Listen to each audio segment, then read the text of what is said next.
Impressive carrying skills, right? I got some Bud Lights for us. So, I kept hearing about this thing called March Madness, and I thought we were all just having a hectic month, but it turns out it has something to do with sports. And I'm not sure exactly which sport, but either way, it's a cause to celebrate.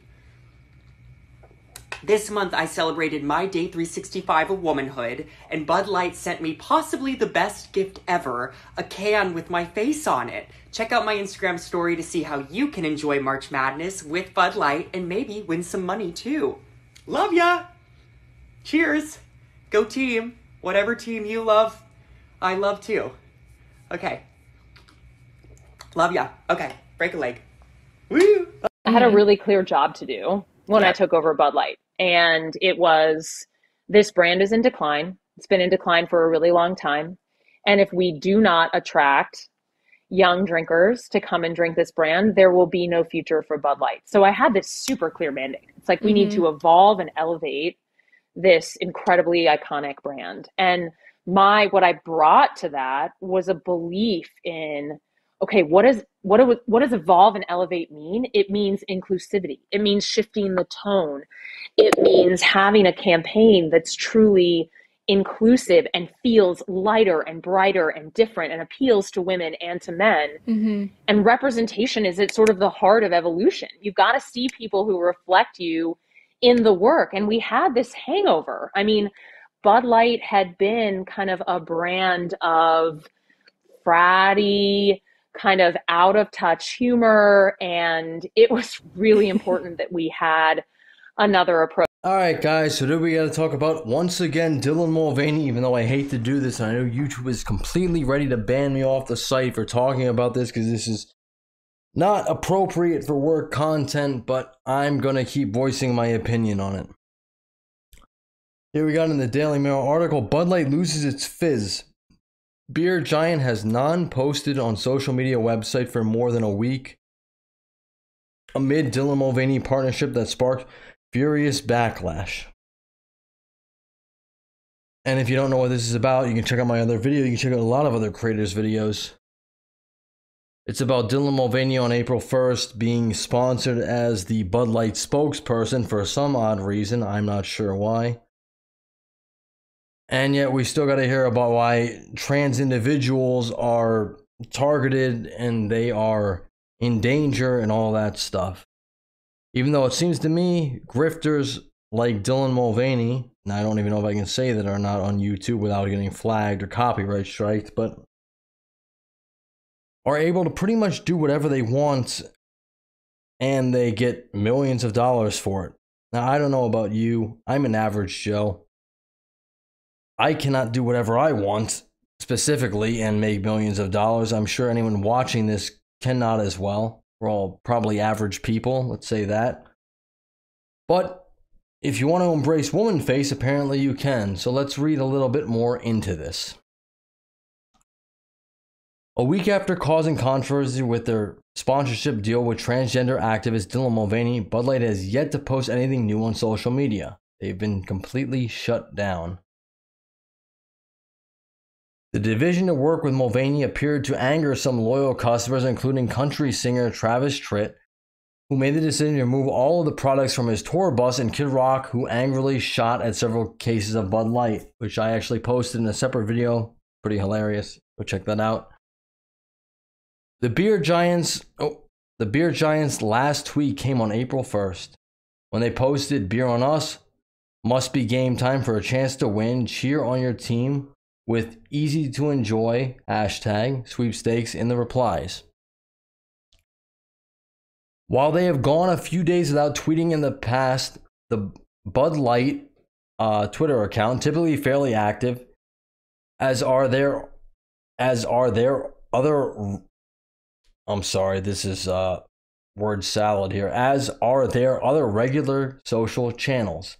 The feed had tweeted 10 times in the prior 7 days and is usually active in the large sporting events.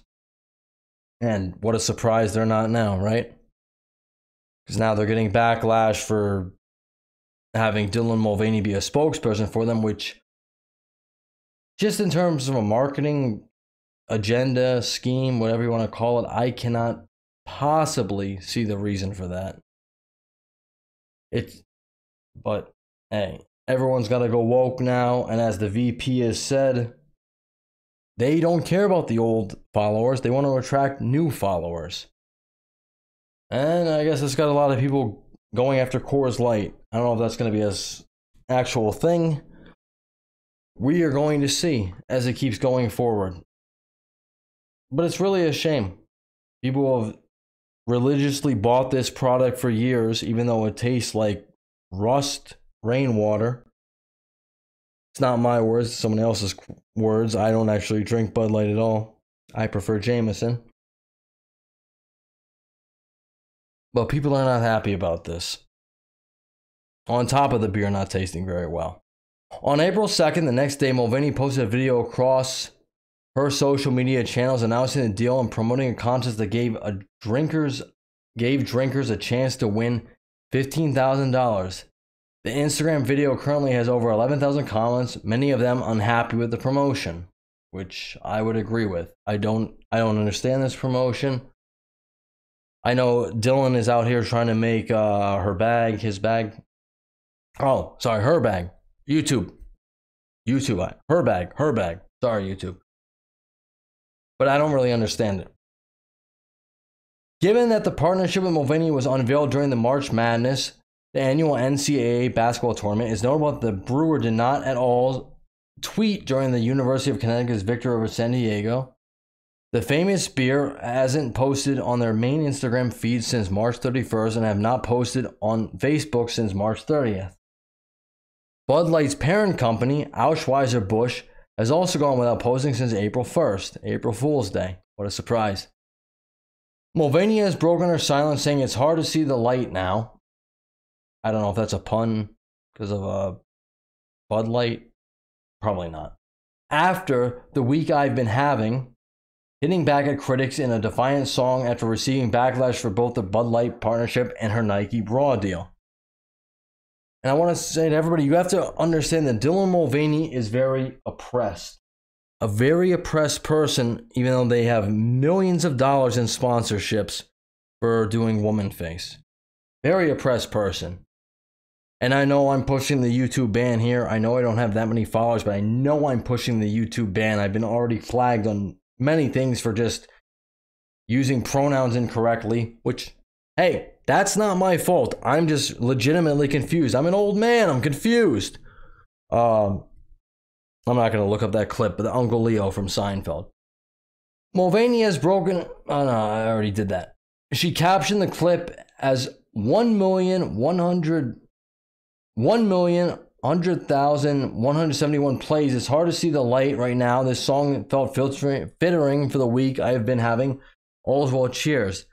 The post was of her singing No One Is Alone by Stephen Sondheim. I don't know if I said that correctly. From the musical Into the Woods.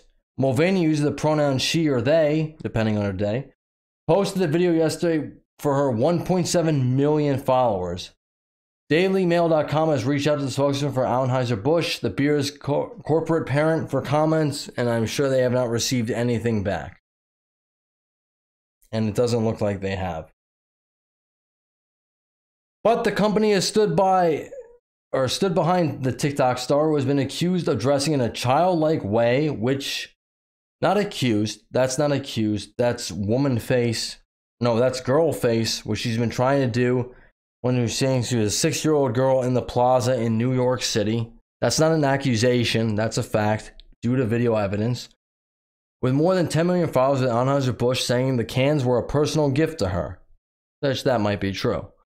They added that she is one of hundreds of influencers that the company partners with. And that could be true as well, I don't know.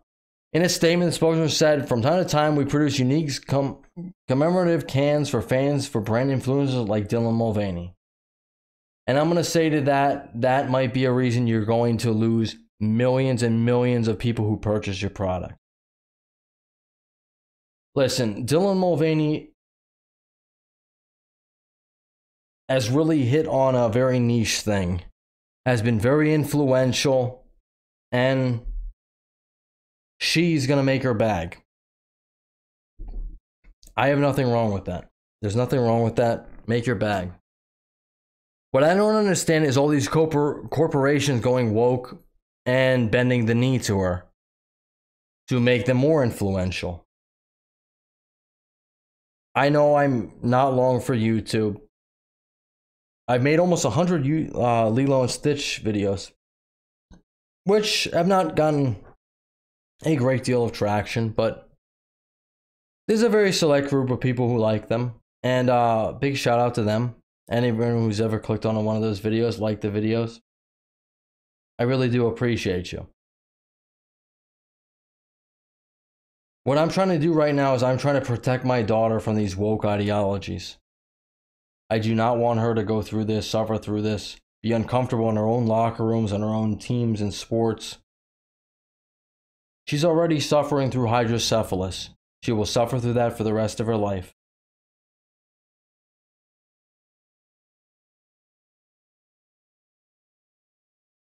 Now she's got to be worried in her own spaces, in women's spaces, because of people like Dylan Mulvaney. I don't think this video is going to make me popular. I think it's going to actually enrage a lot of people.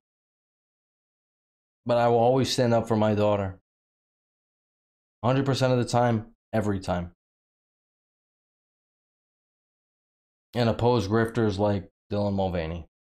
Leave a like on the video, subscribe to their channel, or don't, if I'm a bigoted, transphobe, racist, whatever you want to call me. I just want my daughter to be safe in safe spaces for women. And even though those aren't fully protected, you know, I want her to be as safe as she possibly can in this life. It's not the popular thing, but I'll keep speaking up for my daughter. No matter what. Thank you all for listening this long. Later.